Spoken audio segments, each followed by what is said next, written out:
నిత్యం ఎవడి శివారాధన చేస్తాడో వాడి గ్రహదోషాలు ఏమీ చెయ్యలేవు, దుర్నిమిత్తాలు ఏమీ చెయ్యలేవు.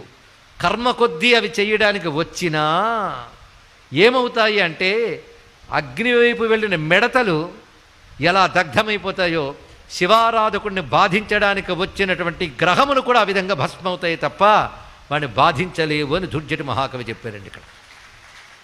అంతే కదా, అలాంటి వాడి మీద ప్రతికూలాలు ప్రయోగించిన అనుకూలంగా మార్చేస్తాట శివుడు.